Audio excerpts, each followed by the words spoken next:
So have you witnessed these atrocities? Are these things you've heard about? Tell us what you know.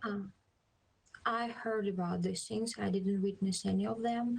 I know just there is a lot of information right now, and people who I know from Kherson started to share this information, and this information is also shared in local, Telegram channels. We used to be aware of the newest information. And what specifically are they saying that the Russians are doing? The first story I heard, it was the story about the girl who was 17 years old. She was in the car with two other people, and when the car with people was shooted and people were killed, they didn't find the girl in the car, and they found her 2 blocks away from there, raped and dead. And now there is another information that there are already 11 cases of when Russian military raped our girls who live in Kherson. 5 of them survived and 6 died. Unbelievable. So they're murdering them after they're raping them. That's just so tragic. Yeah. I'm so sorry to hear that. And I just can't believe that this is happening right now in Europe, in your country. You must be terrified. Yeah, it's true. I needed to go outside today, and I was just afraid. I didn't want to leave apartment because I was scared to death. But I needed to go because, there is situation in Kherson is pretty tough right now because we are surrounded, and Russians don't allow mayor to organize green corridor to get food and humanitarian aid for Kherson citizens, and because they say they will bring their own, but yeah. It's astounding that the Russian military would be raping Ukrainian women because Vladimir Putin has said that this is all one country. They're all the same countrymen, country people, and this is just a peacekeeping mission. What is your reaction to Vladimir Putin?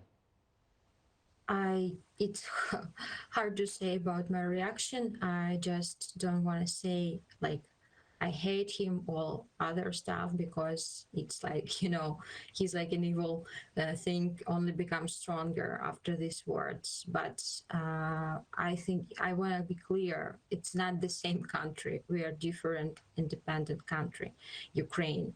And Russians are not our big brother or something. We want to be independent. As we were. I'm 27 years old. I was born in independent Ukraine. I lived here almost all my life, and I always haven't had an ability to say what I want, when I want, to anybody I want to say it. And and now today, for example, our mobile phones, we couldn't reach each other. Our mobile signal was blocked, and our TV channels started to show Russian propagandistic videos, like that Russians came here to save us, to bring us food and humanitarian aid. I saw these videos, and it's not even in Kherson because their plan in Kherson failed.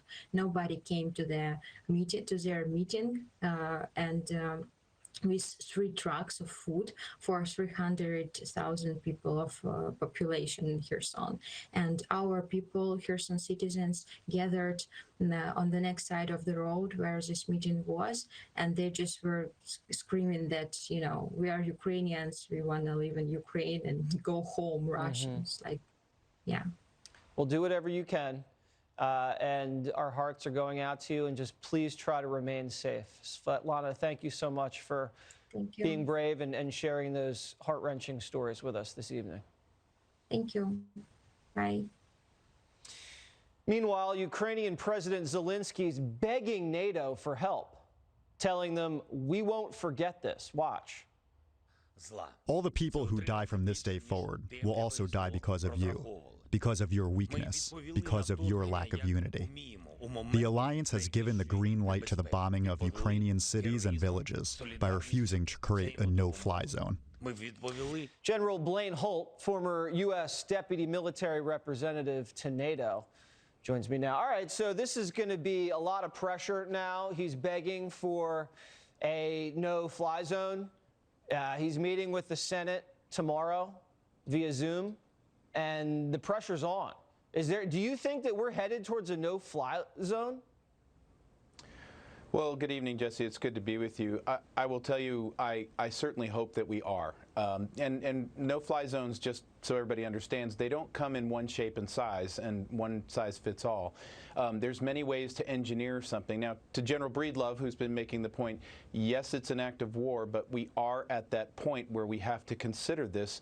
After all, there is a Stalinist who is butchering innocent people and has become a Stalin, and we're sitting by. Now, we need to do a lot more, because you have to ask yourself, will this stop at Ukraine? I, for one, do not believe so. All right, so just the performance of Putin's military alone in the first week makes me think there's no chance he goes into a NATO nation. I didn't think that before, but after watching these guys move on the battlefield, there's no way. They just don't, they don't have what it takes. So you're willing to risk a confrontation with Russia on their doorstep by enforcing a no-fly zone? You're willing to do that? So let's unpack that a little bit. We would make the calculation that his army is weak and they won't go further, but he still has tremendous forces and mobilization options available to him. He has talked about the nuclear option. He is working with globally with China, with Iran, in other parts of the globe, and so all of the indicators and warnings are there that his aspirations go well beyond Ukraine, whether it's an ugly conquering for him or not.